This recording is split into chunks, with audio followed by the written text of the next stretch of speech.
your most memorable or favorite or whatever adjective you want to use moment or memory as a Pirate? Um, Probably number one would probably be Freddy Sanchez's securing the batting title. Knowing Freddie, what he's gone through in his life, he was born with a club foot. He wasn't even supposed to be an athlete. Had metal braces on, those Forrest Gump shoes. Things were on him as a young kid, and to kind of just overcome the odds. And then we got to play with each other in high school. See him go to college while I got drafted, and see him kind of do that thing, then go with Boston and be super good. And then we trade for him and we get to play together. And then that year he didn't even start. Joe Randa was our starting third baseman. So Freddie got 200 hits and won a batting title and didn't even play the first month of the season.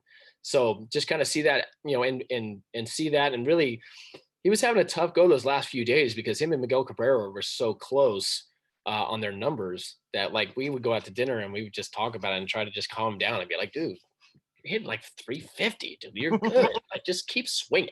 Just don't walk. Just keep swinging. And to see that, to happen for him and his family. The batting title in the big leagues is insanity. That's crazy, and he beat out a Hall of Famer in Miguel Cabrera, and that's something that no one's ever gonna be able to take away from him. He's got a like silver bat in his bat room or whatever that says like you were the best hitter in the National League. That's nuts. So I love that. I love the Robert Makoviak doubleheader where he had his kid that morning and then somehow showed up for a doubleheader. Like, good for you. How'd you do that? And then hit a walk-off homer in the first game, and then a game-tying homer in the ninth inning in the second game, wearing his like hospital band while he played. That's two that really stick out to me because it's not so much like those teammates are your family. You spend so much time with them. So when you see things that happen to them that are like life-changing moments in the game of baseball, that really what sticks out more than anything kind of that you do individually in a sense, just because there's so much behind it. There's so much personality, so much story, so much with them being your teammates. You just love seeing those guys succeed and things happen to them.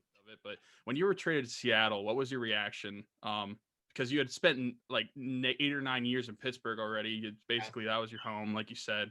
But I mean, just outside of that, just from the team standpoint, going to a new city, what was your reaction for that? It was a little mixed. I think mostly, when something happens like that, you're kind of just looking forward. You're kind of seeing where they're in the standings. You're kind of starting anew, and really, it doesn't. It took a while to sink in. I'm in a cab on the way to San Francisco when I got the call from Neil Huntington that I had gotten traded, and we were in the middle of a negotiation to sign a 2-year extension with Pittsburgh. So we were kind of going back and forth with that stuff. But then it said, hey, the deal was made this morning, last night. I was like, man, I wish you'd have called me last night. My wife was on the trip. It was our wife's trip. So a lot of emotions at that time, going to the clubhouse, grab all your stuff, say goodbye to everybody, get on a plane because they wanted me in Seattle for the game later on that day against Toronto and Doc Holliday. I was like, well, I found out Doc Holliday was pitching. I was like, maybe I'll Taking get the next, time. maybe I'll get the next flight. I'll see you guys in like the 7th. But but it wasn't until later, like really kind of thinking back and kind of finished, the rest of that year and going back to Pittsburgh and packing up our home. I think that's when it was the toughest and really hit me. And then one of the things I love my time in Seattle. I didn't play particularly very well there, but one of the things I wish I would have done was try to make that work to stay. And it's just one of the things I don't really have a lot to look back on and go, that's one mistake I made on that side of the game. But not like that's really the only one. I really wished I would have found some way to get it done to stay there because it was really difficult for my kids. They Pittsburgh was home, and it's not something you talk you kind of go. And that was the first time I've really been in some kind of neck and neck negotiations with Pittsburgh because everything was done before. We had like arbitration, then we had like a 2-year deal, then a 3-year deal. So it had been a while since we had to even talk about that stuff. And so it kind of just figured it was going to happen. Like, this is going to eventually make it work. It's going to be fine. And then the last second, it just didn't. And it was so fast at the time. But then I remember we had some tough nights with the wife and kids, like really kind of having it all sink in, knowing that our time there was probably over. Yeah, and the kids, I feel like, don't understand it really at the time because it's not like you had a normal job where you are just willingly leaving. I mean, Right. you just traded, you have to go. Yeah, yeah, it's brutal in that sense because it's really like literally. My wife was in San Francisco, and my kids were back in Pennsylvania with their grandparents, and it just happened to be the wives trip, which we got once a year. So now my wife is stuck in San Francisco. I have to get on a flight with my stuff to Seattle. Pittsburgh and the Pirates were awesome because they allowed her to come back on the Pirates flight with Mm. the rest of the wives and the players back to Pittsburgh, which they didn't have to, which was awesome.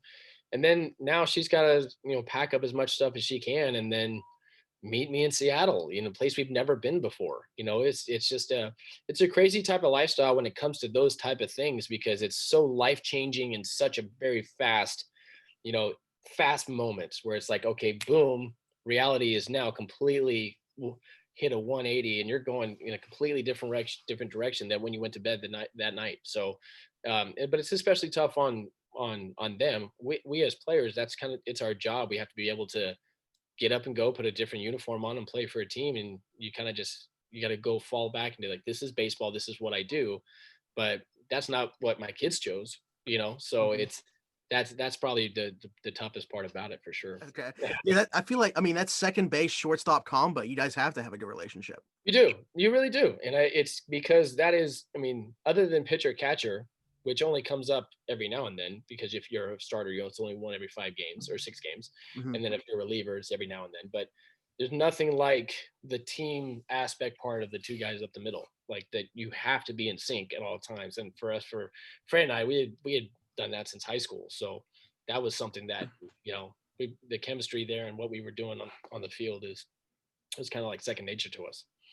Yeah, it is pretty neat that you guys ended up together. Yeah, yeah, it was awesome. And He was you the guys were on a shortstop. travel team. He was the shortstop, and I was the second baseman on our travel team.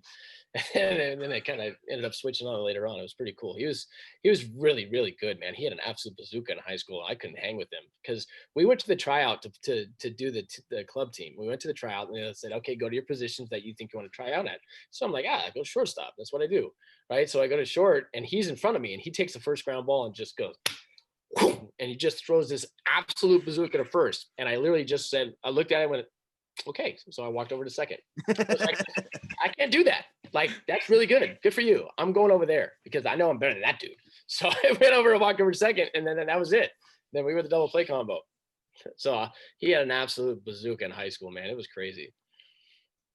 Well, you could tell Freddie that you ended up being the shortstop in the major leagues. So I that's have it what over counts. him.